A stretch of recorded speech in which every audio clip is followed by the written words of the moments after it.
sebagian besar terjadi oleh karena pernah adanya cedera. Tapi sebagian juga terjadi oleh karena posisi yang salah, duduk yang salah, mengangkat yang salah, dan sebagainya. Jangka waktu berkepanjangan.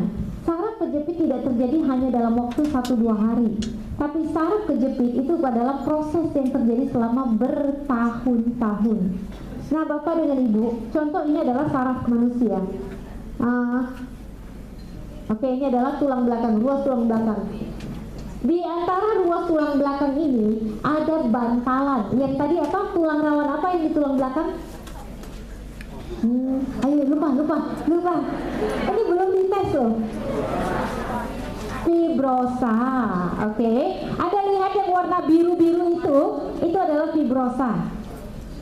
Oleh yang menjadi masalah adalah pada saat posisi duduk ataupun mengangkat dan sebagainya, kadang-kadang secara pelan-pelan merusak beberapa bagian dari fibrosa, sehingga akan terjadi ada bagian dari fibrosa yang menyempit ataupun tergencet begitulah. Pada saat fibrosa tergencet, ada bagian dari fibrosa itu mendorong ke dalam. Kalau dia mendorong ke dalam, dia akan menyentuh kepada saraf di tulang belakang. Ingat, tulang belakang sarafnya kan saraf CNS. Itu berarti kalau tersentuh di saraf sana, kita bisa merasa sakit bukan di sana saja, tapi di seluruh bagian yang lain. Makanya orang saraf kejepit bisa sakit kepala, orang sakit saraf kejepit suka kakinya yang sakit atau tangannya yang sakit. Kenapa? Karena tergantung CNS saluran mana yang kena.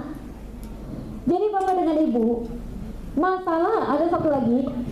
Anda perlu tahu bahwasanya kebiasaan duduk, mengangkat dan sebagainya itu bisa membuat tanpa sengaja seiring dengan usia kita punya ruas tulang belakang sebenarnya bergeser.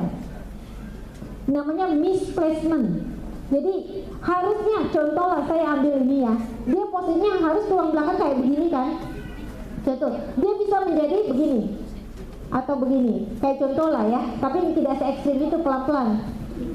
Makanya setiap kita kan punya 33 ruas tulang belakang. Kalau posisi duduk dan sebagainya yang selalu salah, kadang-kadang kalau kita betul-betul kita di scan ya, itu bisa sampai 15 ruas itu udah salah posisi. Nah, salah posisi itu lama-lama membuat posisi yang lain akan bergeser juga. Jadi gara-gara satu posisi salah, itu lama-lama akan terjadi keseimbangan. Posisi yang lain akan terus bergeser sampai keseluruhan bagian menjadi tergeser semua. Dan lama-lama bisa menimbulkan yang namanya saraf kejepit. Caranya kalau bagi orang yang sudah terkena saraf kejepit, satu hal adalah kenapa orang saraf kejepit selalu disarankan berenang. Kenapa disarankan berenang? Karena Bapak dengan Ibu, fibrosa itu tidak ada pembuluh darahnya. Padahal agar fibrosa yang sudah menggepeng ataupun menipis itu bisa kembali lagi menjadi utuh kalau dia makan. Bagaimana cara fibrosa makan? Itu adalah dengan cara ditransfer dari ruas tulang belakang. Jadi ini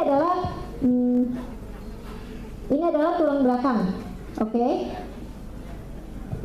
Dan ini adalah fibrosanya. Yang merah itu adalah fibrosa. Dia tidak ada pembuluh darah yang langsung suplai makanan ke sini.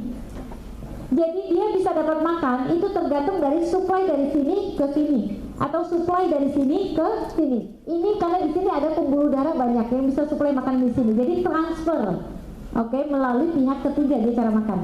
Kalau kita tidak melakukan peregangan, gerakan tertentu ataupun pergesekan, maka makanan di sini tidak turun ke sini. Makanya kalau Anda berenang itu terjadi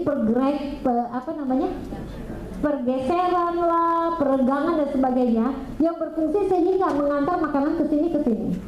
Tapi walaupun Anda melakukan berenang, tapi makanan yang Anda makan tidak cukup, kurang nutrisi yang bisa memberi makan ini, itu juga sama saja. Makanya kenapa, ingat, tulang rawan terbentuk salah satunya adalah kolagen.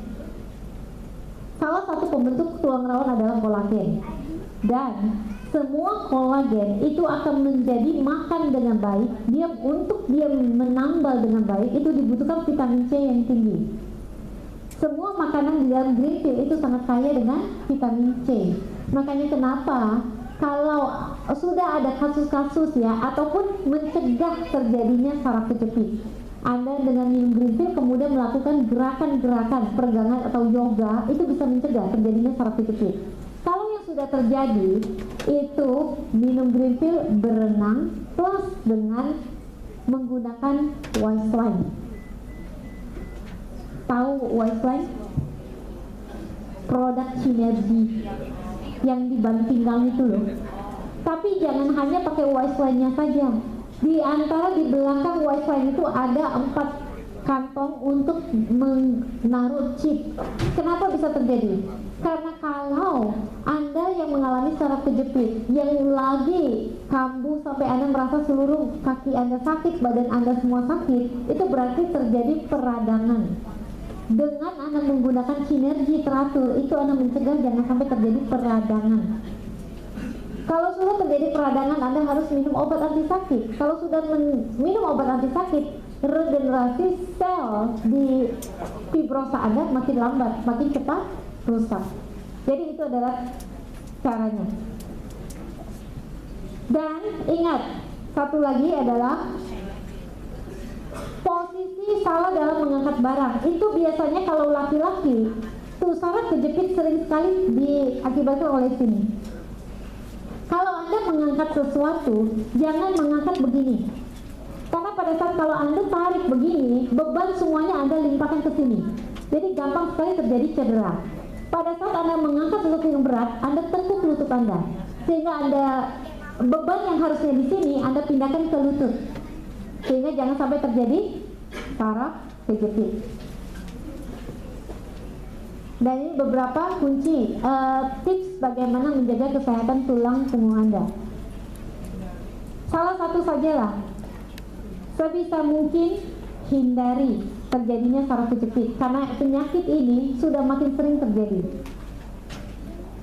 Kedua, kalau sudah terjadi saraf kejepit, sebisa mungkin cari alternatif, jangan sampai operasi. Kenapa? Karena kalau operasi, resiko ada dan terlalu tinggi resikonya. Karena di tulang punggung belakang kita itu adalah CNS, maka kerusakan sedikit saja di bagian sana itu berarti permanen. Makanya salah satu, kalaupun ada orang yang mau operasi saraf kejepit, di situ dia harus ada tanda tangan. Dia harus siap menghadapi sebuah resiko. Kalau sampai terjadi sesuatu yang tidak menyenangkan, maka akibatnya yang paling ringan adalah lumpuh total. Makanya sebisa mungkin, kecuali sudah betul-betul tidak ada, sudah berpuluh-puluh tahun dia rasakan dan dia sudah tidak bisa tahan, ya terserah mereka. Tapi kalau masih bisa, carilah alternatif, yaitu tadi saya katakan, gunakan wise line. Wise line-nya digunakan pada saat tidur aja, itu paling lebih bagus.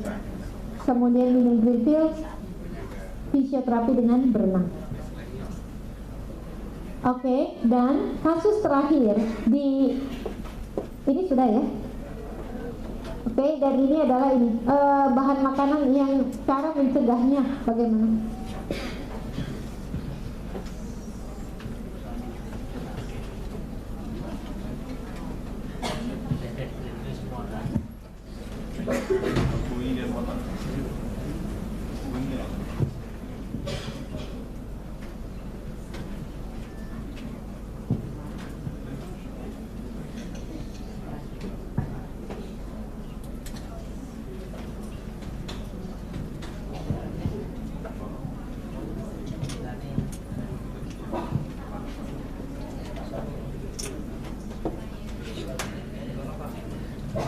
Sudah? Belum.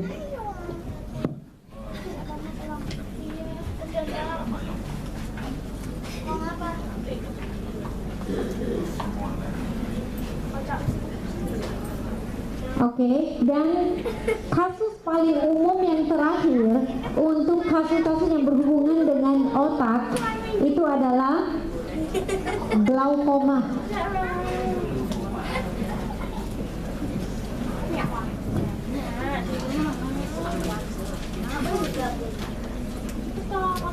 Oke, glaukoma itu adalah kasus yang terakhir lah yang akan kita bahas.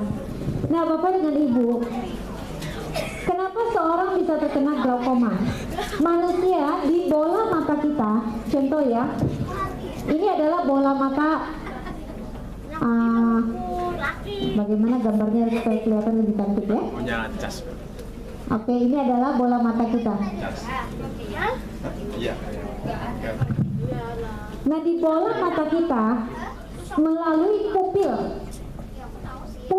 tengah kita akan pupil ini memiliki